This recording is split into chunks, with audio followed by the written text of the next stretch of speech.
Sir, your social science educator. ಆತ್ಮೀಯ ವಿದ್ಯಾರ್ಥಿಗಳೇ, ಈ ತರಗತಿಯಲ್ಲಿ ನಾನು ಯಾವ ವಿಚಾರದ ಬಗ್ಗೆ ಮಾತಾಡ್ಲಿಕ್ಕೆ ಹೋಗ್ತಿದ್ದೀನಿ? ಏನಾದ್ರೂ ಗೆಸ್ ಇದೆಯಾ ನಿಮ್ಗೆ?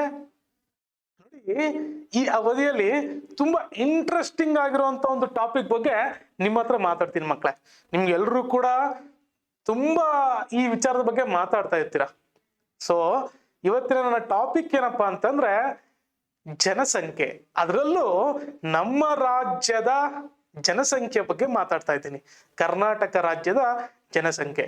ನೋಡಿ ಮಕ್ಕಳೇ, ಜನಸಂಖ್ಯೆ ಅಂತ ಹೇಳಿದಾಗ ನೀವು ಈ ಅವಧಿಯಲ್ಲಿ ನಾನು ಯಾವೆಲ್ಲ ಕಲಿಕಾಂಶವನ್ನ ಕಲಿಸೋದಕ್ಕೆ ಹೋಗ್ತಿದ್ದೀನಿ ಒಮ್ಮೆ ಅದನ್ನ ಗ್ಲಾನ್ಸ್ ಮಾಡ್ಬಿಡಿ. ನೋಡಿ, ಈ ಅವಧಿಯಲ್ಲಿ ನಾನು ಜನಸಂಖ್ಯೆಯ ಗಾತ್ರ, ಜನಸಂಖ್ಯೆಯ ಬೆಳವಣಿಗೆ, ಜನಸಾಂದ್ರತೆ, ಹಾಗೆಯೇ ಗ್ರಾಮೀಣ ಮತ್ತು ನಗರ ಜನಸಂಖ್ಯೆ ಜೊತೆಗೆ ಸಾಕ್ಷರತಾ ಪ್ರಮಾಣ, ಇಷ್ಟು ವಿಚಾರಗಳನ್ನ ನಾನು ಈ ಅವಧಿಯಲ್ಲಿ ನಿಮ್ಮೊಟ್ಟಿಗೆ ಚರ್ಚೆ ಮಾಡಲಿದ್ದೇನೆ ಮಕ್ಕಳೇ. ನೋಡಿ, ಇದು ಇವತ್ತಿನ ಒಂದು ಕಲಿಕಾಂಶ.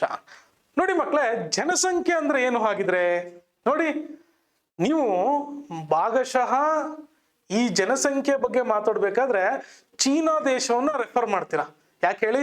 ಚೈನಾ ಇಡೀ ಪ್ರಪಂಚದಲ್ಲಿಯೇ ಈ ಚೈನಾ ದೇಶ ಅತಿ ಹೆಚ್ಚು ಜನಸಂಖ್ಯೆಯನ್ನ ಹೊಂದಿರುವಂತಹ ಒಂದು ದೇಶ.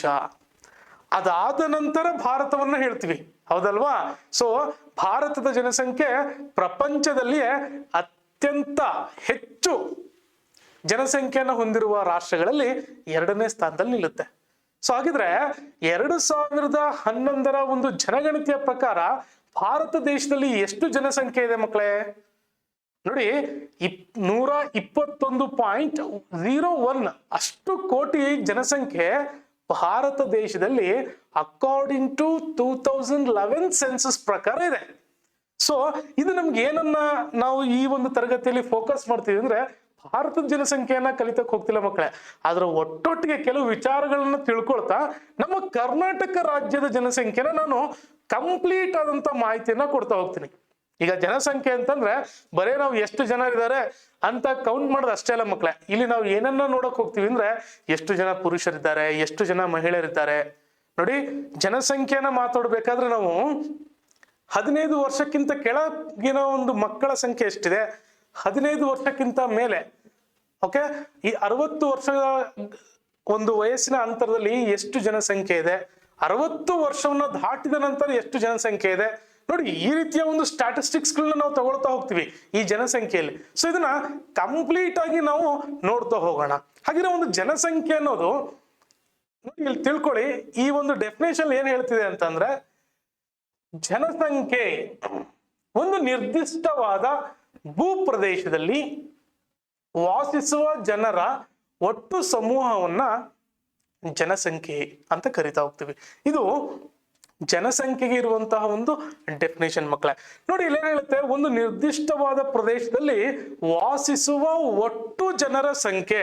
ನಾನು ಇವತ್ತು ಕರ್ನಾಟಕದ ಬಗ್ಗೆ ಮಾತಾಡ್ತಾ ಇದ್ದೀನಿ, ಹಾಗಾಗಿ ಇಲ್ಲಿ ಕರ್ನಾಟಕ ಮ್ಯಾಪ್ ಅನ್ನು ಹಾಕಿದ್ದೀನಿ. ನೋಡಿ, ನಮ್ಮ ಕರ್ನಾಟಕ ಮ್ಯಾಪ್ ಎಷ್ಟು ಕ್ಲೀನ್ ಆಗಿದೆ ಅಲ್ವಾ? ಸೊ ಈ ಇಷ್ಟು ನಿರ್ದಿಷ್ಟ ಭೂಪ್ರದೇಶದಲ್ಲಿ ಎಷ್ಟು ಜನರು ವಾಸವಾಗಿದ್ದಾರೆ, ಇಲ್ಲಿ ಪುರುಷರ ಸಂಖ್ಯೆ ಎಷ್ಟು, ಮಹಿಳೆಯರ ಸಂಖ್ಯೆ ಎಷ್ಟು, ಸಾಕ್ಷರತಾ ಪ್ರಮಾಣ ಹೇಗಿದೆ, ಯಾವ ಜಿಲ್ಲೆಯಲ್ಲಿ ಎಷ್ಟು ಜನಸಂಖ್ಯೆಯನ್ನ ನೋಡ್ತೀವಿ, ಹೈಯೆಸ್ಟ್ ಎಷ್ಟು, ಲೋಯೆಸ್ಟ್ ಎಷ್ಟು, ಈ ಎಲ್ಲದ್ರ ಬಗ್ಗೆನ ಮಾತಾಡ್ತಾ ಹೋಗೋಣ ಮಕ್ಕಳೇ. ಸೊ ಜನಸಂಖ್ಯೆ ಅಂದ್ರೆ ಒಂದು ನಿರ್ದಿಷ್ಟ ಭೂಪ್ರದೇಶದಲ್ಲಿ ವಾಸಿಸುವ ಜನರ ಒಟ್ಟು ಸಮೂಹವನ್ನ ಜನಸಂಖ್ಯೆ ಅಂತ ಹೇಳ್ತೀವಿ.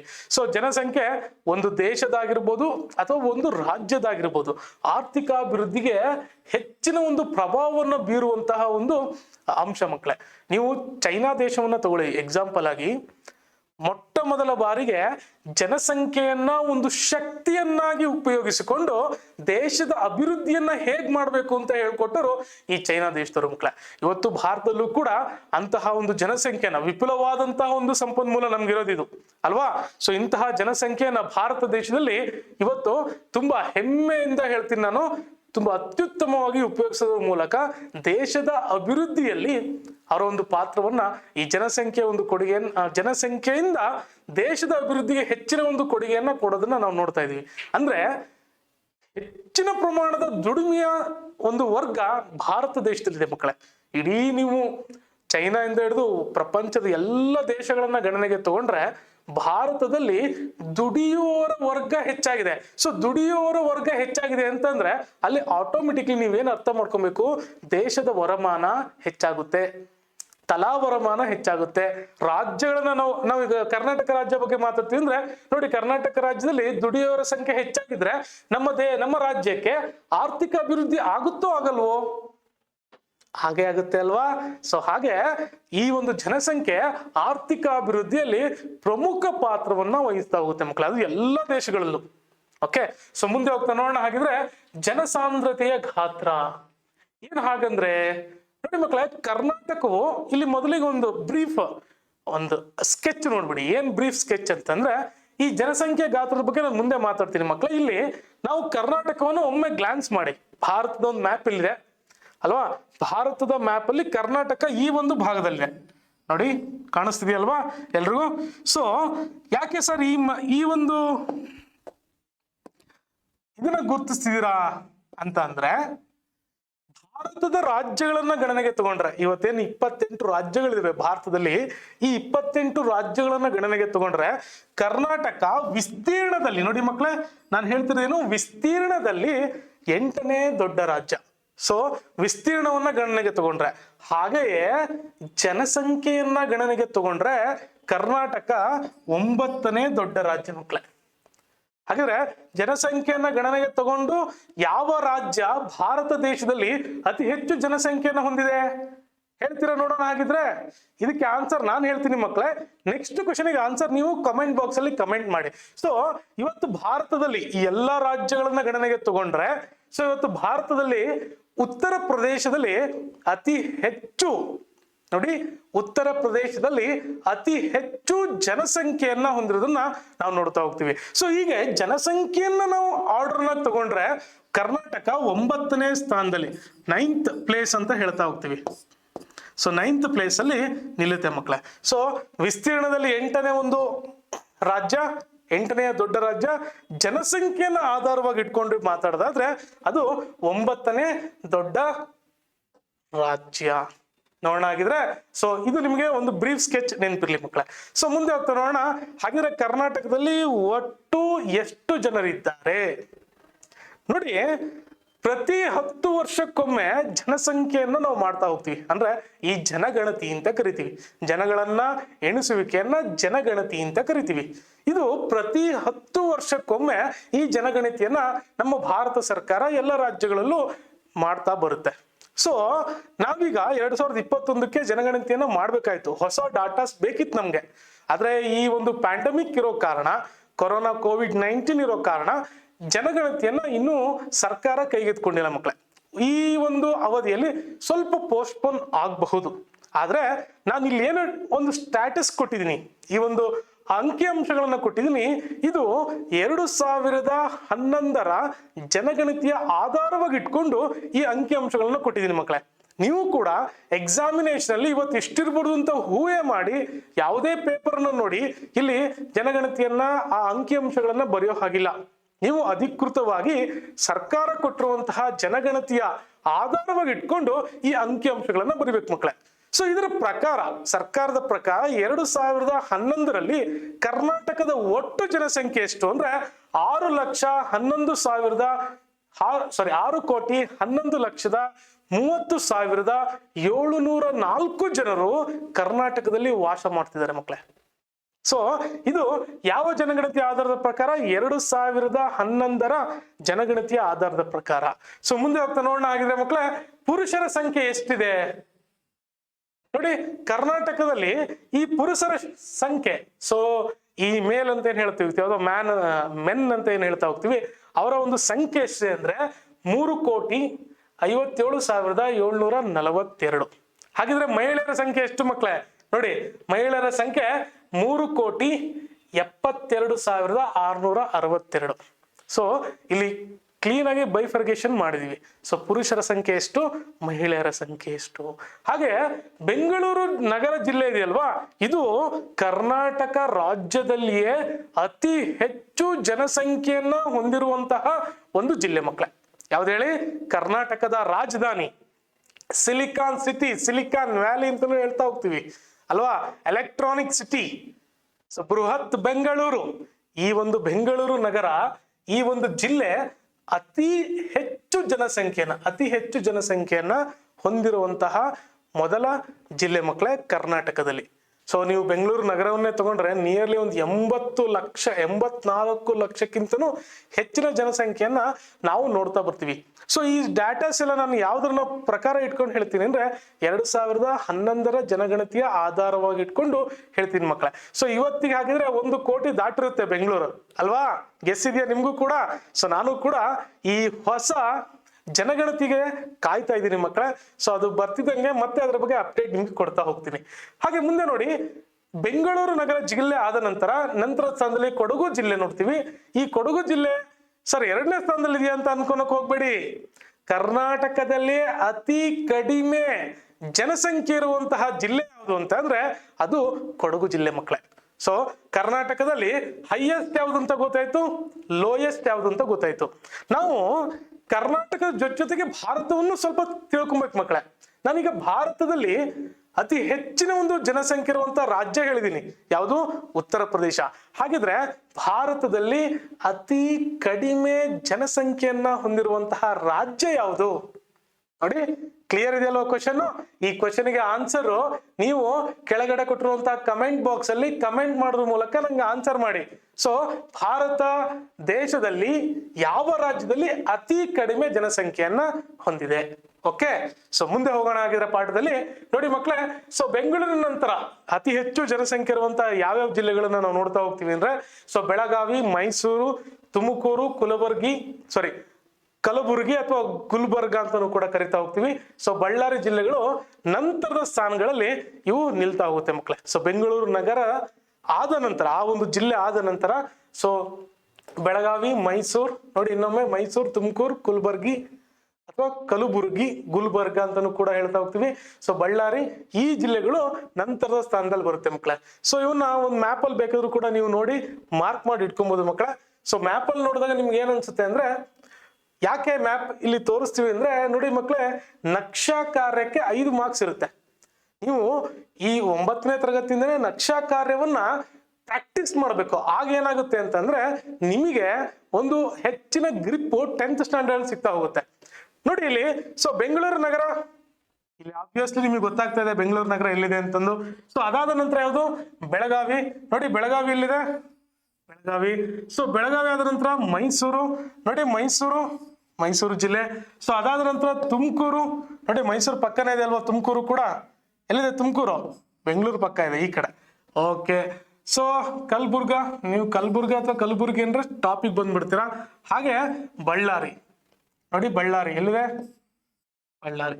ಸೊ ಇವೆಲ್ಲವೂ ಬೆಂಗಳೂರು ನಗರ ಜಿಲ್ಲೆ ಆದ ನಂತರ ಅತಿ ಹೆಚ್ಚು ಜನಸಾಂದ್ರತೆಯನ್ನ ಹೊಂದಿರುವಂತಹ ಜಿಲ್ಲೆಗಳು ನಮ್ಮ ಕರ್ನಾಟಕ ರಾಜ್ಯದಲ್ಲಿ. ನಾನು ಇವತ್ತಿನ ಕ್ಲಾಸ್ ಕಂಪ್ಲೀಟ್ಲಿ ಫೋಕಸ್ ಆನ್ ಕರ್ನಾಟಕದ ಜನಸಂಖ್ಯೆ, ಕರ್ನಾಟಕದ ಜಿಲ್ಲೆಗಳು, ಕರ್ನಾಟಕದ ಸೆಕ್ಸ್ ರೇಷಿಯೋ, ಕರ್ನಾಟಕದ ಲಿಟ್ರಸಿ ರೇಟ್, ಇದ್ರ ಬಗ್ಗೆನೇ ಮಾತಾಡ್ತೀನಿ ಮಕ್ಕಳೇ. ಜೊತೆಗೆ ಭಾರತದ ಒಂದೆರಡು ಉದಾಹರಣೆಗಳನ್ನ ಕೊಡ್ತಾ ಹೋಗ್ತೀನಿ. ಸೊ ಮ್ಯಾಪ್ ಮೂಲಕ ಇವೆಲ್ಲ ಜಿಲ್ಲೆಗಳನ್ನ ನೋಡಿ, ಈ ಎಲ್ಲ ಜಿಲ್ಲೆಗಳನ್ನ ನೀವು ಏನ್ ಮಾಡ್ಬೇಕು ಅಂದ್ರೆ ಒಂದು ಮ್ಯಾಪ್ ಅನ್ನ ತಗೊಂಡು ಅದನ್ನ ಮಾರ್ಕ್ ಮಾಡಿ ಇಟ್ಕೊಳ್ಳಿ ಮಕ್ಕಳೇ. ಓಕೆ, ಮುಂದೆ ಹೋಗೋಣ ಕಾನ್ಸೆಪ್ಟ್ ಅಲ್ಲಿ. ಹಾಗಿದ್ರೆ ನೋಡಿ, ಮುಂದೆ ಹೇಳ್ತಾ ಹೋಗ್ತೀನಿ ಜನಸಂಖ್ಯೆಯ ಬೆಳವಣಿಗೆ. ಸೊ ಬೆಳವಣಿಗೆ ಅಂದ್ರೇನು? ಒಂದು ಸರ್ಟನ್ ಪೀರಿಯಡ್ ಅಲ್ಲಿ ಜನಸಂಖ್ಯೆಯಲ್ಲಿ ಎಷ್ಟು ಬೆಳವಣಿಗೆ ಆಗ್ತಾ ಹೋಗುತ್ತೆ ಅಂತ ಇಲ್ಲಿ ಒಂದು ಡಾಟಾ ಪ್ರಕಾರ ಹೇಳಬೇಕು ಅಂತಂದ್ರೆ, 2001 ಜನಗಣತಿಯ ಪ್ರಕಾರ ಕರ್ನಾಟಕದಲ್ಲಿ ಒಟ್ಟು ಜನಸಂಖ್ಯೆ ಎಷ್ಟಿತ್ತು ಅಂದ್ರೆ ಮಕ್ಕಳೇ, ನೋಡಿ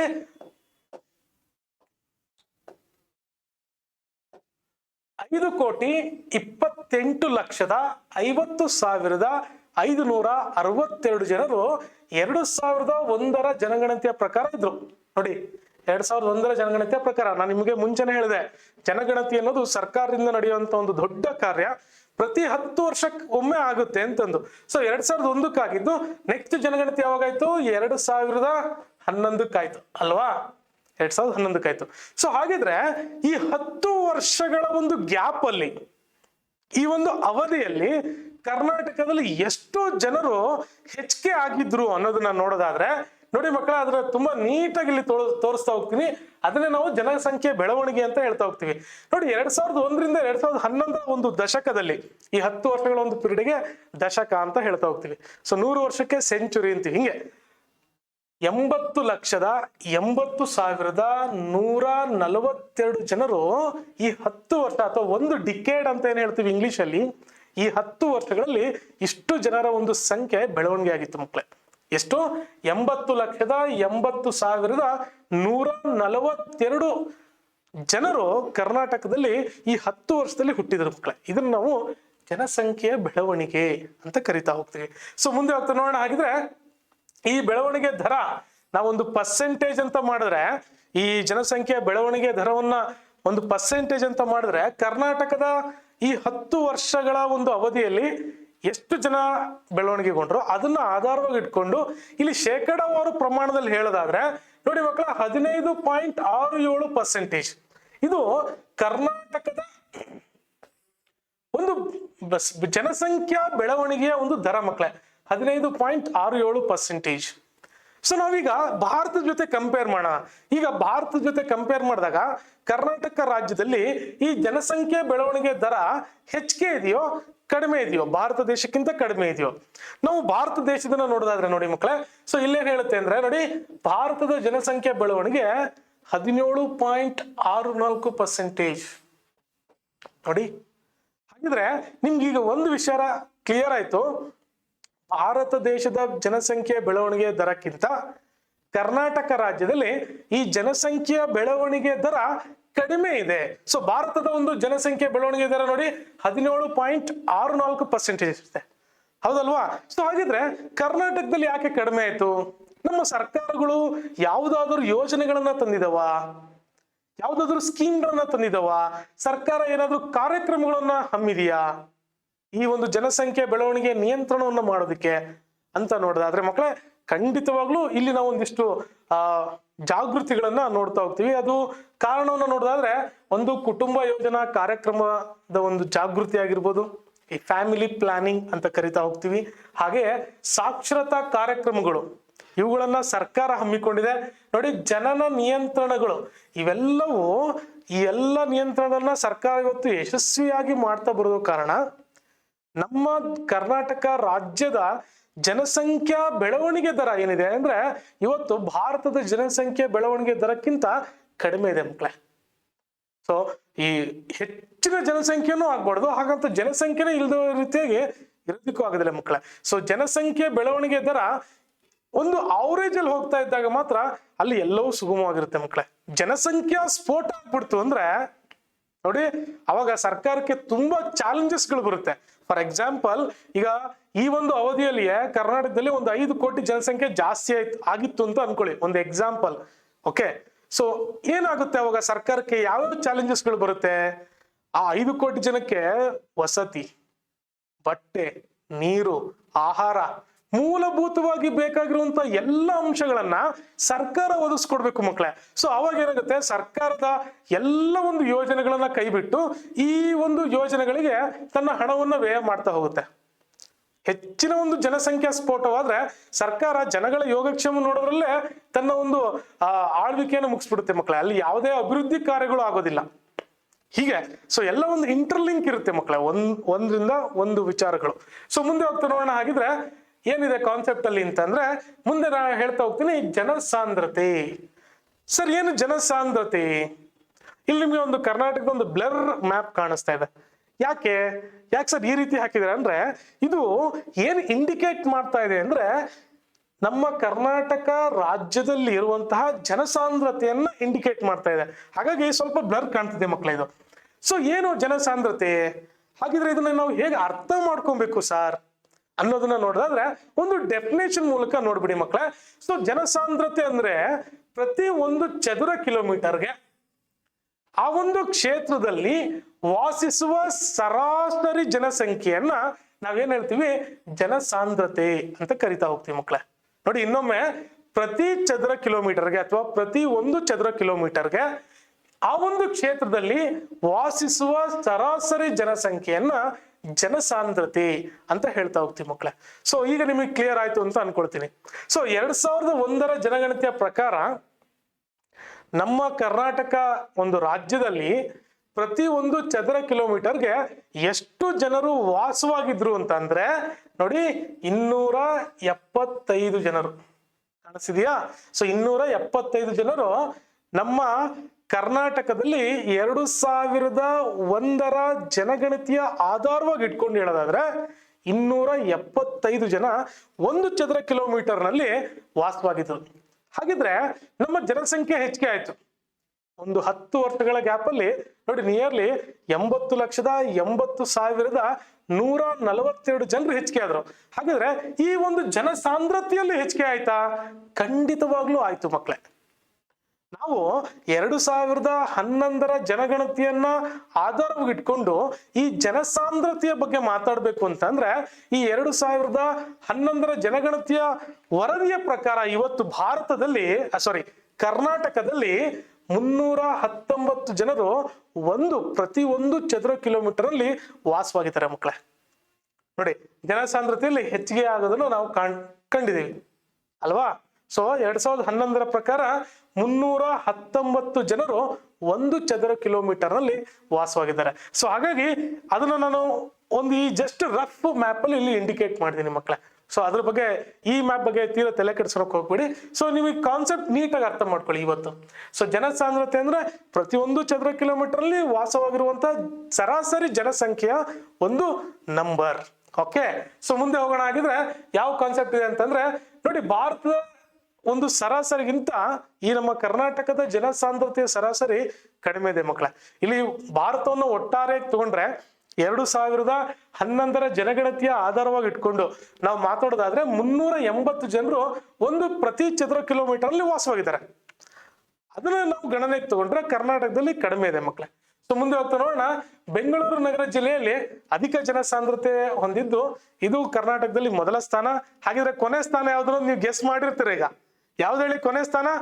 ಕೊಡಗು ತುಂಬಾ ಕಡಿಮೆ ಜನಸಾಂದ್ರತೆಯನ್ನು ಹೊಂದಿರುವಂತಹ ಒಂದು ರಾಜ್ಯ ಮಕ್ಕಳೇ. ಸೊ ನೋಡಿ, ಸೊ ಬೆಂಗಳೂರು ಆದ ನಂತರ ನೆಕ್ಸ್ಟ್ ಯಾವ್ಯಾವ ಒಂದು ಜಿಲ್ಲೆಗಳು ಬರುತ್ತೆ ಅಂದ್ರೆ ಈ ಜನಸಾಂದ್ರತೆಯಲ್ಲಿ ದಕ್ಷಿಣ ಕನ್ನಡ ಜಿಲ್ಲೆ ಬರುತ್ತೆ ಮಕ್ಕಳೇ. ಸೊ ಬೆಂಗಳೂರು ನಗರ ಮೊದಲ ಸ್ಥಾನದಲ್ಲಿದೆ ಯಾವ್ದ್ರಲ್ಲಿ? ಜನಸಾಂದ್ರತೆಯಲ್ಲಿ. ಪ್ರತಿಯೊಂದು ಕಿಲೋಮೀಟರ್ಗೆ ಚದರ ಕಿಲೋಮೀಟರ್ಗೆ ವಾಸಿಸುವ ಸರಾಸರಿ ಜನಸಂಖ್ಯೆ ಆಧಾರ. ನಂತರದಲ್ಲಿ ಯಾವ ಒಂದು ಡಿಸ್ಟಿಕ್ ಬರುತ್ತೆ ಅಂದ್ರೆ ದಕ್ಷಿಣ ಕನ್ನಡ ಡಿಸ್ಟಿಕ್, ಅದಾದ ನಂತರ ಮೈಸೂರು, ಅದಾದ ನಂತರ ಬೆಂಗಳೂರು ಗ್ರಾಮಾಂತರ. ನೋಡಿ, ಇದು ಬೆಂಗಳೂರು ನಗರ, ಇದು ಬೆಂಗಳೂರು ಗ್ರಾಮಾಂತರ. ಅದಾದ ನಂತರ ಧಾರವಾಡ, ಕೋಲಾರ ಜಿಲ್ಲೆಗಳು ನಂತರದ ಸ್ಥಾನಗಳಲ್ಲಿ ಇಲ್ಲಿ ಬರೋದನ್ನ ನಾವು ನೋಡ್ಬೋದು ಮಕ್ಕಳೇ. ಸೊ ಮ್ಯಾಪ್ ಅಲ್ಲಿ ಈ ಒಂದು ಪ್ಲೇಸ್ ಗಳನ್ನ ಒಮ್ಮೆ ಗುರ್ಸೋದಾದ್ರೆ ಸೊ ನೀವು ಜಸ್ಟ್ ನೋಡ್ಬಿಡಿ ಮಕ್ಕಳೇ. ಬೆಂಗಳೂರು ಅರ್ಬನ್ ಇಲ್ಲಿ ಬರುತ್ತೆ. ಸೊ ಅದಾದ ನಂತರ ನೋಡಿ ಯಾವ್ದಿದೆ? ದಕ್ಷಿಣ ಕನ್ನಡ ಇದೆ. ಸೊ ದಕ್ಷಿಣ ಕನ್ನಡ ಇದೆ ಮಕ್ಕಳೇ, ದಕ್ಷಿಣ ಕನ್ನಡ. ಸೊ ದಕ್ಷಿಣ ಕನ್ನಡ ಆದ್ಮೇಲೆ ಮೈಸೂರು. ಸೊ ಮೈಸೂರು ಆದ್ಮೇಲೆ ಬೆಂಗಳೂರು ಗ್ರಾಮಾಂತರ. ಸೊ ಬೆಂಗಳೂರು ರೂರಲ್ ಪಕ್ಕನೇ ಇದೆ ನೋಡಿ ಇಲ್ಲಿ ಅಲ್ವಾ? ಸೊ ಅದಾದ ನಂತರ ಧಾರವಾಡ, ಕೋಲಾರ. ಸೊ ಧಾರವಾಡ ಅಂಡ್ ಕೋಲಾರ ಜಿಲ್ಲೆಗಳನ್ನ ನೀವಿಲ್ಲಿ ನೋಡ್ಬೋದು ಮಕ್ಕಳೇ. ಸೊ ಕೋಲಾರ ಇಲ್ಲಿದೆ ನೋಡಿ, ಕೋಲಾರ. KGF ಹಟ್ಟಿ ಚಿನ್ನದ ಗಣಿ ಇರೋದು ರಾಯಚೂರಲ್ಲಿ, ಆದ್ರೆ KGF ಇರೋದೆಲ್ಲಿ? ಕೋಲಾರದಲ್ಲಿ ಮಕ್ಕಳೇ. ಸೊ KGF ನೋಡಿರ್ತಿರಲ್ಲ, ಮೂವಿನಲ್ಲ, ಈ ಒಂದು ಚಿನ್ನದ ಗಣಿಯನ್ನ. ಓಕೆ, ಸೊ ಇದಿಷ್ಟು ಜಿಲ್ಲೆಗಳನ್ನ ನೀವು ಮಾರ್ಕ್ ಮಾಡಿ ಇಟ್ಕೊಳ್ಳಿ ಮಕ್ಕಳೇ. ಸೊ ಯಾವ ಜನಸಾಂದ್ರತೆಯಲ್ಲಿ ಯಾವ ಜಿಲ್ಲೆಗಳು ಇಲ್ಲಿ ಒಂದಾದ ನಂತರ ಇನ್ನೊಂದು ಜಿಲ್ಲೆಗಳನ್ನ ಬರುತ್ತೆ ಅಂತ. ಸೊ ಮುಂದೆ ಹೋಗ್ತಾ ನೋಡೋಣ. ಹಾಗಿದ್ರೆ ಕಾನ್ಸೆಪ್ಟ್ ಅಲ್ಲಿ ಏನಿದೆ ಅಂದ್ರೆ ನಾನು ಈಗಾಗಲೇ ಹೇಳಿದೆ, ಕೊಡಗು ಜಿಲ್ಲೆ ತುಂಬಾ ಕಡಿಮೆ ಜನಸಾಂದ್ರತೆಯನ್ನು ಹೊಂದಿದೆ. ಹಾಗಿದ್ರೆ ಕೊಡಗು ಜಿಲ್ಲೆಯಲ್ಲಿ ಎಷ್ಟು ಜನರು ಸಿಗ್ತಾರೆ ಒಂದು ಚದರ ಕಿಲೋಮೀಟರ್ಗೆ ಅನ್ನೋದಾದ್ರೆ 115 ಜನರನ್ನ ನಾವು ಅಲ್ಲಿ ನೋಡ್ಬೋದು ಮಕ್ಕಳೇ. ತುಂಬಾ ಕಡಿಮೆ ಆಗಿರುವಂತಹ ಒಂದು ಜನಸಾಂದ್ರತೆಯನ್ನು ಹೊಂದಿರುವಂತಹ ಒಂದು ಡಿಸ್ಟಿಕ್, ಹಾಗೆ ಕಡಿಮೆ ಜನಸಂಖ್ಯೆಯನ್ನು ಕೂಡ ಹೊಂದಿರುವಂತಹ ಒಂದು ಡಿಸ್ಟಿಕ್ ಮಕ್ಕಳೇ. ಸೊ ಮುಂದೆ ಹೋಗ್ತಾ ನೋಡೋಣ. ಗ್ರಾಮೀಣ ಮತ್ತು ನಗರ ಜನಸಂಖ್ಯೆ ಇದೇನ್ ಸರ್ ಹೊಸ ಕಾನ್ಸೆಪ್ಟು, ನಾವು ಇದನ್ನ ಕೇಳಿಲ್ಲ. ವೆರಿ ಸಿಂಪಲ್ ಮಕ್ಕಳೇ, ಗ್ರಾಮೀಣದಲ್ಲಿ ಎಷ್ಟು ಜನರು ವಾಸವಾಗಿದ್ದಾರೆ, ನಗರ ಪ್ರದೇಶದಲ್ಲಿ ಎಷ್ಟು ಜನರು ವಾಸವಾಗಿದ್ದಾರೆ, ಇಷ್ಟೇ. ಇದು ಸಿಂಪಲ್ ಸ್ಟ್ಯಾಟಿಸ್ಟಿಕ್ಸ್. ಸೊ ಹಾಗಿದ್ರೆ ಭಾರತ ದೇಶವನ್ನ ಹಳ್ಳಿಗಳ ನಾಡು, ಹಳ್ಳಿಗಳ ದೇಶ, ಹಳ್ಳಿಗಳೇ ಭಾರತ ದೇಶಕ್ಕೆ ಬೆನ್ನೆಲುಬು ಅನ್ನೋದನ್ನ ನೀವು ಕೇಳಿದ್ರಿ. ಹಾಗಾದ್ರೆ ಕರ್ನಾಟಕದಲ್ಲಿ ಜನಸಂಖ್ಯೆ ಎಲ್ಲಿ ಹೆಚ್ಚಿನ ಪ್ರಮಾಣದಲ್ಲಿ ಕೇಂದ್ರೀಕೃತಗೊಂಡಿದೆ? ಹಳ್ಳಿಗಳಲ್ಲ, ನಗರಗಳಲ್ಲ? ನೋಡೋಣವಾ? ನೋಡಿ ಹಾಗಿದ್ರೆ ಒನ್ ಬೈ ಒನ್ ನಮ್ಮ ಕರ್ನಾಟಕದಲ್ಲಿ ಎಷ್ಟು ಹಳ್ಳಿಗಳಿವೆ ಮಕ್ಕಳೇ? ನೋಡಿ, 2011 ಜನಗಣತಿಯ ಆಧಾರವಾಗಿ ಇಟ್ಕೊಂಡು ನಾವು ಎಷ್ಟು ಹಳ್ಳಿಗಳಿವೆ ಅಂದ್ರೆ 29,340 ಹಳ್ಳಿಗಳನ್ನ ನಾವು ನೋಡ್ತಾ ಹೋಗ್ತೀವಿ. ಸೊ ಇದು 2011 ಒಂದು ಜನಗಣತಿಯ ಆಧಾರ. ಸೊ ಇಷ್ಟು ಹಳ್ಳಿಗಳಲ್ಲಿ ಎಷ್ಟು ಜನರಿದ್ದಾರೆ ಸರ್? ಅಲ್ಲಿ ಗಂಡು ಹೆಣ್ಣು ಅಂತ ಮಾಡ್ತಿಲ್ಲ ನಾವು. ಟೋಟಲ್ ಆಗಿ ಹಳ್ಳಿಗಳಲ್ಲಿ ಎಷ್ಟು ಜನಸಂಖ್ಯೆ ಇದೆ ಅಂತಂದ್ರೆ 3,75,00,000 ಜನಸಂಖ್ಯೆ ಅಪ್ರಾಕ್ಸಿಮೇಟ್ ಆಗಿ ಹೇಳ್ತಿದ್ದೀನಿ. ಓಕೆ, 3.75 crores ಇಷ್ಟು ಪಾಪ್ಯುಲೇಷನ್ ಹಳ್ಳಿಗಳಲ್ಲಿ ನೆಲೆಸಿದೆ ಮಕ್ಕಳೇ. ಹಾಗೆ ನಗರಸಭೆಯಲ್ಲಿ ನೋಡೋದಾದ್ರೆ ನೋಡಿ, ಒಟ್ಟು ಜನಸಂಖ್ಯೆಯಲ್ಲಿ ಈ ಹಳ್ಳಿಗಳಲ್ಲಿ ಎಷ್ಟು ಜನ ನೆಲೆಸಿದ್ದಾರೆ ಅನ್ನೋದನ್ನ ಒಂದು ಪರ್ಸೆಂಟೇಜ್ ಅಲ್ಲಿ ನೋಡೋದಾದ್ರೆ 61.4% ಅಷ್ಟು ಜನಸಂಖ್ಯೆ ಈ ಹಳ್ಳಿಗಳಲ್ಲಿ ಏನಾಗಿದೆ ಅಂದ್ರೆ ನೆಲೆಸಿದೆ ಮಕ್ಕಳೇ. ನೋಡಿ, ಹಳ್ಳಿಗಳಲ್ಲಿ. ಸೊ ಹಾಗಿದ್ರೆ ನೋಡಿ, ಗ್ರಾಮೀಣಿಗರು ಹಾಗೂ 38.6% ಅಷ್ಟು ಭಾಗ 2.35 ಕೋಟಿ ಜನರು ನಗರ ಪ್ರದೇಶದಲ್ಲಿ ವಾಸವಾಗಿದ್ದಾರೆ. ಸೊ ನಿಮ್ಗೆ ಇದರಿಂದ ಒಂದು ಕ್ಲಿಯರ್ ಆಗಿ ಗೊತ್ತಾಯ್ತು, ಕರ್ನಾಟಕ ಹಳ್ಳಿಗಳ ಒಂದು ಪ್ರಧಾನವಾಗಿರುವಂತಹ ರಾಜ್ಯ. ಸೊ ಹಳ್ಳಿಗಳಲ್ಲೇ ಹೆಚ್ಚಿನ ಒಂದು ಜನಸಂಖ್ಯೆ ಕೇಂದ್ರೀಕೃತಗೊಂಡಿದೆ. ಸೊ ಕ್ರೋಢೀಕರಣಗೊಂಡಿದೆ ಹೆಚ್ಚಿನ ಪ್ರಮಾಣದಲ್ಲಿ. ಸೊ ನಗರ ಸಂಖ್ಯೆ ನೋಡಿದ್ರೆ ನಿಯರ್ಲಿ ಇದ್ದಾರೆ, but not more than that. So ಇವತ್ತು ಈ ನಗರ ಪ್ರದೇಶಗಳಲ್ಲಿ ಜನಸಂಖ್ಯೆ ಹೆಚ್ಚಿಗೆ ಆಗ್ತಿರೋದನ್ನ ನಾವು ನೋಡ್ತಿದೀವಿ ಮಕ್ಕಳೇ. ಮುಂದೊಂದು ದಿನ ನಗರ ಪ್ರದೇಶಗಳಲ್ಲಿ ಜನಸಂಖ್ಯೆ ಒಂದು ಸ್ಫೋಟ ಆಗ್ಬೋದು. ಯಾಕೆಂದ್ರೆ ಇವತ್ತು ಏನಾಗಿದೆ ಅಂದ್ರೆ ಕೃಷಿಯಲ್ಲಿ ಬಹಳ ಬದಲಾವಣೆ ಆಗಿದೆ. ಈ ಮಾನ್ಸೂನ್ ಮಳೆ ಏನಿದೆ ತುಂಬಾ ಅಕಾಲಿಕವಾಗಿದೆ. ಇವತ್ತು ಜನ ಏನ್ ಮಾಡ್ತಾರೆ ಅಂದ್ರೆ ಕೆಲಸವನ್ನ ಆರಿಸಿ ನಗರ ಪ್ರದೇಶಗಳಿಗೆ ಗುಳೆ ಹೋಗೋದು ಅಂತ ಹೇಳ್ತೀವಿ ನಮ್ ಕಡೆ. ಸೊ ಅಥವಾ ವಲಸೆ ಹೋಗೋದು ಅಂತಲೂ ಕೂಡ ಹೇಳ್ತೀವಿ ಮಕ್ಕಳೇ. ಇವತ್ತು ಹೀಗೆ ಹಳ್ಳಿಗಳಿಂದ ನಗರ ಪ್ರದೇಶಗಳಿಗೆ ಜನರು ಗುಳೆ ಬಂದು ನಗರ ಪ್ರದೇಶಗಳಲ್ಲಿ ಸೆಟ್ಲ್ ಆಗ್ತಾ ಇದ್ದಾರೆ. ಸೊ ಮುಂದೊಂದು ದಿನ ನಗರ ಪ್ರದೇಶ ಹೆಚ್ಚಿನ ಪ್ರಮಾಣದ ಜನಸಂಖ್ಯೆಯನ್ನು ಹೊಂದಬಹುದು. ನಾನು ಹೇಳ್ತಿರೋದು 2011 ಜನಗಣತಿಯ ಆಧಾರವಾಗಿ ಮಕ್ಕಳೇ. ಓಕೆ, ಮುಂದೆ ಹೋಗೋಣ. ಆಗಿದ್ರೆ ಭಾರತದ ಸರಾಸರಿಗೆ ಹೋಲಿಸಿದ್ರೆ ಕರ್ನಾಟಕದ ನಗರ ಜನಸಂಖ್ಯೆ ಇವತ್ತು ಹೆಚ್ಚಾಗಿರೋದನ್ನ ನಾವು ನೋಡ್ಬೋದು. ನೋಡಿ, ಕರ್ನಾಟಕದ ನಗರ ಜನಸಂಖ್ಯೆ ಹೆಚ್ಚಾಗಿದೆ. ಕಾರಣಗಳು ತುಂಬಾ ಇದೆ ಮಕ್ಕಳೇ. ನೋಡಿ, ಬೆಂಗಳೂರಲ್ಲಿ ಹೆಚ್ಚಿನ ಪ್ರಮಾಣದ ಜನಸಂಖ್ಯೆ ಇದೆ. ಯಾಕೆ? ಇಲ್ಲಿ ಮೂಲ ಸೌಕರ್ಯ ಇದೆ, ಫೆಸಿಲಿಟೀಸ್ ಇದೆ, ಕೆಲಸ ಬೇಡಿ ಬಂದವನಿಗೆ ಕೆಲಸ ಕೊಡುವಂತಹ ಕಂಪನಿಗಳಿದಾವೆ. ನೋಡಿ, ಪ್ರತಿದಿನ ಇಲ್ಲಿ ಕೆಲಸ ಸಿಗುವಂತಹ ಕಟ್ಟಡ ಕಾರ್ಮಿಕರಿಗೆ ಕೆಲಸ ಸಿಗುತ್ತೆ. ಆತ ಇನ್ಯಾವುದೋ ಎಲೆಕ್ಟ್ರಿಕಲ್ ವೈಂಡಿಂಗ್ ಮಾಡ್ತಿದ್ರೆ ಆತನಿಗೆ ಕೆಲಸ ಸಿಗುತ್ತೆ. ಸೊ ತುಂಬಾ ಆಪರ್ಚುನಿಟೀಸ್ ಇದೆ. ಹಾಗಾಗಿ ಇವತ್ತು ನಗರ ಸಂಖ್ಯೆ ಏನಾಗ್ತಿದೆ, ನಗರ ಜನಸಂಖ್ಯೆ ಹೆಚ್ಚಿನ ಪ್ರಮಾಣದಲ್ಲಿ ಇನ್ಕ್ರೀಸ್ ಆಗ್ತಾ ಇದೆ ಮಕ್ಕಳೇ. ಸೊ ನಾವು ಕಂಪೇರಿಟಿವ್ ಆಗಿ ಮಾತಾಡೋದಾದ್ರೆ ಎಲ್ಲದರಲ್ಲೂ ಕಡಿಮೆ ಇತ್ತು ಕರ್ನಾಟಕ ಅಲ್ವಾ, ಬೆಂಗಳೂರು ನಾವು ಭಾರತದ ಜೊತೆ ಕಂಪೇರ್ ಮಾಡಿದಾಗ. ಆದ್ರೆ ಇದೊಂದರಲ್ಲಿ ಹೆಚ್ಚಿಗೆ ಇದೆ ನೋಡಿ ಮಕ್ಕಳೇ. ನೋಡಿ, ಭಾರತದ ಸರಾಸರಿಗೆ ಹೋಲಿಸಿದರೆ ಯಾವುದಲ್ಲಿ ಅಂದ್ರೆ ಈ ನಗರ ಜನಸಂಖ್ಯೆಯಲ್ಲಿ. ಸೊ ಕರ್ನಾಟಕದ ನಗರ ಜನಸಂಖ್ಯೆ ಹೆಚ್ಚಾಗ್ತಾ ಇದೆ. ಅದಕ್ಕೆ ಕಾರಣ ನಮ್ಮ ಸಿಲಿಕಾನ್ ಸಿಟಿ ಅಂತ ಹೇಳ್ಬೋದು. ಯಾಕೆಂದ್ರೆ ಅಷ್ಟೊಂದು ಆಪರ್ಚುನಿಟೀಸ್ ಇದೆ. ಸೊ ಅಷ್ಟೊಂದು ಫಾಸ್ಟ್ ಆಗಿ ಬೆಳಿತಿರುವಂತಹ ಒಂದು ನಗರಗಳು ಕರ್ನಾಟಕದಲ್ಲಿ ಇವತ್ತು ಇದೆ. ಹಾಗಾಗಿ ಇಲ್ಲಿ ಈ ಒಂದು ಹೆಚ್ಚಿನ ಪ್ರಮಾಣದ ಜನಸಂಖ್ಯೆಯನ್ನ ನಾವು ನೋಡ್ತಾ ಹೋಗ್ತೀವಿ ಮಕ್ಕಳೇ. ಸೊ ಹಾಗಿದ್ರೆ ಇನ್ನೊಮ್ಮೆ ನೋಡೋದಾದ್ರೆ ಈ ಬೆಂಗಳೂರು ನಗರ ಜಿಲ್ಲೆ ಅಧಿಕ ಪ್ರಮಾಣದಲ್ಲಿ ನಗರ ಜನಸಂಖ್ಯೆನ ಮಾತಾಡ್ತಿದ್ದೀನಿ ನಾನೀಗ. ಸೊ ಬೆಂಗಳೂರು ನಗರ ಜಿಲ್ಲೆ ಅಧಿಕ ಪ್ರಮಾಣದಲ್ಲಿ ಜನಸಂಖ್ಯೆಯನ್ನು ಹೊಂದಿದೆ ಮಕ್ಕಳೇ. ಅದಾದ ನಂತರ ಕೊಡಗು ಜಿಲ್ಲೆ ಅತಿ ಕಡಿಮೆ ಅತಿ ನಗರ ಜನಸಂಖ್ಯೆ ಉಳ್ಳುವಂತಹ ಒಂದು ಜಿಲ್ಲೆ ಆಗಿದೆ. ಹಾಗೆ ಮುಂದೆ ಹೋಗ್ತಾ ನೋಡೋಣ, ಲಿಂಗಾನುಪಾತ, ಸೆಕ್ಸ್ ರೇಷಿಯೋ ಅಂತ ಹೇಳ್ತಾ ಹೋಗ್ತೀವಿ. ನೋಡಿ, ಇದೇನು ಸೆಕ್ಸ್ ರೇಷಿಯೋ ಅಂದ್ರೆ 1,000 ಜನರಿದ್ದಾರೆ ಅಂತ ಅನ್ಕೊಳ್ಳಿ, ಗಂಡು ಮಕ್ಕಳಿದ್ದಾರೆ ಅನ್ಕೊಳ್ಳಿ. ಆ 1,000 ಗಂಡು ಮಕ್ಕಳಿಗೆ ಸೊ ಎಷ್ಟು ಜನ ಹೆಣ್ಮಕ್ಳು ಇದ್ದಾರೆ ಅಂತ, ಪ್ರತಿ 1000 ಪುರುಷರಿಗೆ ಇರುವ ಮಹಿಳೆಯರ ಸಂಖ್ಯೆಯನ್ನ ಲಿಂಗಾನುಪಾತ ಅಥವಾ ಸೆಕ್ಸ್ ರೇಷಿಯೋ ಅಂತ ಇಂಗ್ಲಿಷ್ ಅಲ್ಲಿ ಹೇಳ್ತಾ ಹೋಗ್ತೀವಿ ಮಕ್ಕಳೇ. ಸೊ ಹಾಗಿದ್ರೆ ಕರ್ನಾಟಕದಲ್ಲಿ ಎಷ್ಟಿದೆ ನೋಡಿ, 2001ರಲ್ಲಿ ಕರ್ನಾಟಕದ ಸರಾಸರಿ ಲಿಂಗಾನುಪಾತ 965 ಇತ್ತು. ಎಷ್ಟು ಹೇಳಿ? 965 ಇತ್ತು. ಆದ್ರೆ 2011ಕ್ಕೆ ಇಲ್ಲಿ ಲಿಂಗಾನುಪಾತದಲ್ಲಿ ಸ್ವಲ್ಪ ಏರಿಕೆ ಕಂಡಿದೆ ಮಕ್ಕಳೇ. ಬಹಳ ಪ್ರಮಾಣದ ಏರಿಕೆ ಏನಲ್ಲ, ಕೇವಲ 968ಕ್ಕೆ ಏರಿಕೆ ಆಗಿದೆ. 2001ರ ಜನಗಣತಿಯ ಪ್ರಕಾರ 965 ಇತ್ತು. ಇಲ್ಲಿ ಶಾರ್ಟೇಜ್ ಎಷ್ಟಾಗಿತ್ತು? ಇನ್ನೂ 35 ಜನ ಹುಡುಗಿಯರು ಶಾರ್ಟೇಜ್ ಆಗಿದ್ರು. ಅಂದ್ರೆ ಈ ಮಹಿಳೆಯರ ಒಂದು ಸಂಖ್ಯೆ 1000 ಪುರುಷರಿಗೆ ಶಾರ್ಟೇಜ್ ಇತ್ತು. ಸೊ ಅದರಲ್ಲಿ ಒಂದು ಚೂರು ಪ್ರಮಾಣ ಹೆಚ್ಚಿಗೆ ಆಗಿ 2011ರ ಜನಗಣತಿಯಲ್ಲಿ 968 ಆಯ್ತು ಮಕ್ಕಳೇ. ಸೊ ಅಲ್ಲಿಗೆ 32 ಜನರು ಶಾರ್ಟೇಜ್ ಇದ್ದಾರೆ 2011ರ ಜನಗಣತಿಯ ವರದಿಯ ಪ್ರಕಾರ. ಓಕೆ, ಸೊ ಹಾಗಿದ್ರೆ ಯಾವ್ಯಾವ ಜಿಲ್ಲೆಯಲ್ಲಿ ಹೆಚ್ಚಿನ ಪ್ರಮಾಣದ ಲಿಂಗಾನುಪಾತವನ್ನು ನೋಡ್ತೀವಿ, ಯಾವ ಜಿಲ್ಲೆಯಲ್ಲಿ ಕಡಿಮೆ ಪ್ರಮಾಣದ ಲಿಂಗಾನುಪಾತವನ್ನು ನೋಡ್ತೀವಿ ಅನ್ನೋದನ್ನ ಒಮ್ಮೆ ನೋಡಿ ಮಕ್ಕಳೇ. ಉಡುಪಿ, ಕೊಡಗು, ದಕ್ಷಿಣ ಕನ್ನಡ, ಹಾಸನ ಜಿಲ್ಲೆಗಳಲ್ಲಿ ಪುರುಷರಿಗಿಂತ ಹೆಚ್ಚಿನ ಮಹಿಳೆಯರು. ನೋಡಿ, ಉಡುಪಿ, ಕೊಡಗು, ದಕ್ಷಿಣ ಕನ್ನಡ, ಹಾಸನ ಜಿಲ್ಲೆಗಳಲ್ಲಿ 1000 ಪುರುಷರು ನೀವು ಗಣನೆಗೆ ತಗೊಂಡ್ರೆ 1000ಕ್ಕಿಂತ ಹೆಚ್ಚಿನ ಪ್ರಮಾಣದ ಮಹಿಳೆಯರು ನಿಮಗೆ ಸಿಗ್ತಾ ಇದ್ದಾರೆ. ಸೊ ಇಲ್ಲಿ ಸೆಕ್ಸ್ ರೇಷಿಯೋ ಚೆನ್ನಾಗಿದೆ ಅಲ್ವಾ? ಸೊ ಹೆಚ್ಚಿಗೆ ಪ್ರಮಾಣದಲ್ಲಿದೆ. ಹಾಗೆ ಉಡುಪಿ ಜಿಲ್ಲೆಯಲ್ಲಿ ಒಂದನ್ನ ನೀವು ತಗೊಂಡ್ರೆ ಪ್ರತಿ 1000 ಪುರುಷರಿಗೆ 1093 ಸ್ತ್ರೀಯರನ್ನ ನಾವು ನೋಡ್ಬೋದು. ಸೊ ಸೆಕ್ಸ್ ರೇಷಿಯೋ ತುಂಬಾ ಚೆನ್ನಾಗಿರೋದು ಎಲ್ಲಿ ಮಕ್ಕಳೇ? ಉಡುಪಿ, ಕೊಡಗು, ದಕ್ಷಿಣ ಕನ್ನಡ, ಹಾಸನಗಳಲ್ಲಿ. ಸೊ ಇವನ್ಗಳನ್ನ ಮ್ಯಾಪ್ ಅಲ್ಲೂ ಕೂಡ ನೀವು ನೋಡ್ಕೊಳ್ಳಿ. ಒಮ್ಮೆ ಆ ಮ್ಯಾಪ್ ಅಲ್ಲಿ ಅವನ್ನೆಲ್ಲ ಗುರ್ತಿಸಿಟ್ಕೊಳ್ಳಿ ಮಕ್ಕಳೇ, ಎಲ್ಲಿ ಸೆಕ್ಸ್ ರೇಷಿಯೋ ಜಾಸ್ತಿ ಇದೆ. ನೋಡಿ, ಇದುವರೆಗೂ ನೀವು ಉಡುಪಿ ಹೆಸರನ್ನು ಕೇಳಿರಲಿಲ್ಲ ಅಲ್ವಾ? ಈ ಉಡುಪಿ ಹೆಸರು ಪ್ರಥಮ ಸ್ಥಾನದಲ್ಲಿದೆ. ಮುಂದೆ ಹೋಗ್ತಾ ನೋಡೋದಾದ್ರೆ ದಕ್ಷಿಣ ಕನ್ನಡ, ಹಾಸನ ಜಿಲ್ಲೆಗಳಲ್ಲಿ ಅನಂತರ ಸ್ಥಾನಗಳನ್ನು ನಾವು ನೋಡ್ತಾ ಹೋಗ್ತೀವಿ. ತುಂಬಾ ಕಡಿಮೆ ಇರೋದಿಲ್ಲಪ್ಪ, ಕೇವಲ 1000 ಜನರಿಗೆ 908 ಜನರು ಇಲ್ಲಿ ಮಹಿಳೆಯರು ಈ ಒಂದು ಜಿಲ್ಲೆಯಲ್ಲಿ ಸಿಗ್ತಾರೆ. ಸೊ ಆ ಜಿಲ್ಲೆ ಆಲ್ರೆಡಿ ನಿಮಗೆ ಕಾಣಿಸ್ತಾ ಇದೆ ಅನ್ಕೊಳ್ತೀನಿ. ನೋಡಿ, ಬೆಂಗಳೂರು ನಗರ ಜಿಲ್ಲೆ ಅಲ್ವಾ? ಇಲ್ಲಿ 1000 ಪುರುಷರಿಗೆ ಕೇವಲ 908 ಮಹಿಳೆಯರು ಮಾತ್ರ ಇದ್ದಾರೆ ಮಕ್ಕಳೇ. ಸೊ ಯಾಕೆ ಇದ್ರ ಬಗ್ಗೆ ಮಾತಾಡ್ಬೇಕು ಸರ್ ಅಂತಂದ್ರೆ, ಸೆಕ್ಸ್ ರೇಷಿಯೋ ಅನ್ನೋದು ತುಂಬಾ ಒಂದು ಇಂಪಾರ್ಟೆಂಟ್ ಆಗಿರುವಂತ ಟಾಪಿಕ್ ಜನಗಣತಿಯಲ್ಲಿ.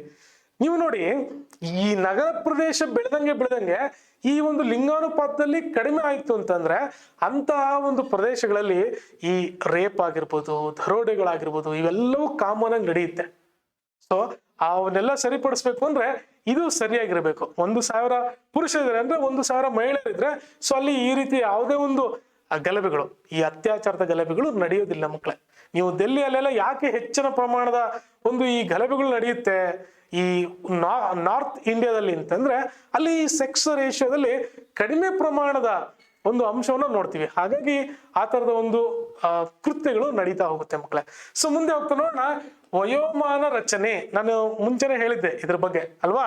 ಸೊ ಕರ್ನಾಟಕದಲ್ಲಿ ಹಾಗಿದ್ರೆ ಈ ವಯೋಮಾನ ರಚನೆ ಹೇಗಿದೆ ಅನ್ನೋದನ್ನ ನೋಡ್ಬೇಡ ಮಕ್ಕಳೇ. 2011ರ ಜನಗಣತಿಯ ಪ್ರಕಾರದಲ್ಲಿ ಒಟ್ಟು 15 ವರ್ಷಗಳಿಂದ ಕಡಿಮೆ ಇರುವಂತ ವಯಸ್ಸಿನ ಜನರು 29.7% ಅಷ್ಟಿದ್ದಾರೆ. ಹಾಗೆ 60 ವರ್ಷಕ್ಕೂ ಮೇಲ್ಪಟ್ಟವರು ಈ 5.5% ಅಷ್ಟಿದ್ದಾರೆ. ಸೊ ಇದೇನು ಇಂಡಿಕೇಟ್ ಮಾಡ್ತೇವೆ ಅಂದ್ರೆ ಕರ್ನಾಟಕ ರಾಜ್ಯದಲ್ಲಿ ದುಡಿಯುವವರ ಸಂಖ್ಯೆ ಹೆಚ್ಚಿನ ಪ್ರಮಾಣದಲ್ಲಿದೆ. ಹಾಗಿದ್ರೆ ಎಷ್ಟಿದೆ ಅದು ನೋಡಿ, ದುಡಿಯುವ ವರ್ಗದ ಪ್ರಮಾಣ 64.9%. ಸೊ ಕರ್ನಾಟಕದಲ್ಲಿ ದುಡಿಯುವವರ ಸಂಖ್ಯೆ ಎಷ್ಟಿದೆ? ಹೆಚ್ಚಿನ ಪ್ರಮಾಣದಲ್ಲಿದೆ ಮಕ್ಕಳೇ. ಹಾಗಾಗಿ ಕರ್ನಾಟಕ ಇವತ್ತು ಒಂದು ಆರ್ಥಿಕಾಭಿವೃದ್ಧಿಯನ್ನ ಸಾಧನೆ ಮಾಡೋದಕ್ಕೆ ಸಹಾಯ ಆಗ್ತಾ ಇದೆ. ಸೊ ಮುಂದೆ ನೋಡೋಣ, ಸಾಕ್ಷರತೆಯ ಪ್ರಮಾಣ. ಸಾಕ್ಷರತೆ ಅಂದ್ರೆ ಏನು? ನಿಮ್ಗೆ ಇಲ್ಲಿ ಒಂದು ಇಮೇಜ್ ಕಾಣ್ತಾ ಇದೆ ಹೌದಲ್ವಾ? ಸೊ ಅಲ್ಲಿ ರೀಡಿಂಗ್ ಅಂಡ್ ರೈಟಿಂಗ್ ಟೆಸ್ಟ್ ಅಂತ ಹಾಕಿದ್ದಾರೆ ಇಂಗ್ಲಿಷ್ ಅಲ್ಲಿ. ಸೊ ಅಲ್ಲೆಲ್ಲ ಒಬ್ಬ ಟೀಚರ್ ಇದ್ಕೊಂಡು ಪಾಠವನ್ನ ಹೇಳ್ತಾ ಇದ್ದಾರೆ. ಸೊ ಏನೋ ಅಸೈನ್ಮೆಂಟ್ ಕೊಡ್ತಾ ಇದ್ದಾರೆ. ಸೊ ಸಾಕ್ಷರತೆ ಅಂದ್ರೆ ಏನು? ಓದು ಬರಹ ಗೊತ್ತಿರೋನು, ವಿದ್ಯಾವಂತರು. ಇವತ್ತು ಸಾಕ್ಷರತೆಯ ಪ್ರಮಾಣದಲ್ಲಿ ಕರ್ನಾಟಕದಲ್ಲಿ ಯಾವ ಜಿಲ್ಲೆಗಳು ಯಾವ ಪ್ರಮಾಣದಲ್ಲಿ ಈ ಸಾಕ್ಷರತೆಯನ್ನ ಗುರುತಿಸಿದೆ ಅನ್ನೋದನ್ನ ನೋಡ್ತಾ ಹೋಗೋಣ ಮಕ್ಕಳೇ. ಇಲ್ಲಿ 2011ರ ಪ್ರಕಾರದಲ್ಲಿ ಒಟ್ಟಾರೆ ಕರ್ನಾಟಕದಲ್ಲಿ ಈ ಸಾಕ್ಷರತೆ ಮಟ್ಟ 75.6% ಅಷ್ಟಿದೆ. ಹಾಗೆ ನೋಡಿ, ಭಾರತದ್ದು 74%. ಸಾಕ್ಷರತೆ ಪ್ರಮಾಣದಲ್ಲಿ ಕರ್ನಾಟಕ ಉನ್ನತ ಸ್ಥಾನದಲ್ಲಿ ಇವತ್ತು, ಅಂದ್ರೆ ಕಂಪೇರಿಟಿವ್ ಭಾರತವನ್ನ ತಗೊಂಡಾಗ. ಇದ್ರ ಜೊತೆಗೆ ದಕ್ಷಿಣ ಕನ್ನಡ ಜಿಲ್ಲೆಯಲ್ಲಿ ನೋಡಿ ಸಾಕ್ಷರತೆಯ ಪ್ರಮಾಣ ಎಷ್ಟಿದೆ ಅಂದ್ರೆ 88.6% ಎಷ್ಟು ಹೇಳಿ? 88.6%. ಸೊ ಇದು ನಮ್ಗೆ ಏನ್ ಇಂಡಿಕೇಟ್ ಮಾಡ್ತಿದೆ ಇಲ್ಲಿ ಅಂತಂದ್ರೆ ದಕ್ಷಿಣ ಕನ್ನಡ ಜಿಲ್ಲೆಯಲ್ಲಿ ಹೆಚ್ಚಿನ ಪ್ರಜ್ಞಾವಂತ ಜನರಿದ್ದಾರೆ. ಸೊ ಮುಂದೆ ನೋಡೋಣ, ಅನಂತರ ಬೆಂಗಳೂರು ನಗರ ಜಿಲ್ಲೆ 2ನೇ ಸ್ಥಾನಕ್ಕೆ ಬರುತ್ತೆ ಮಕ್ಕಳೇ.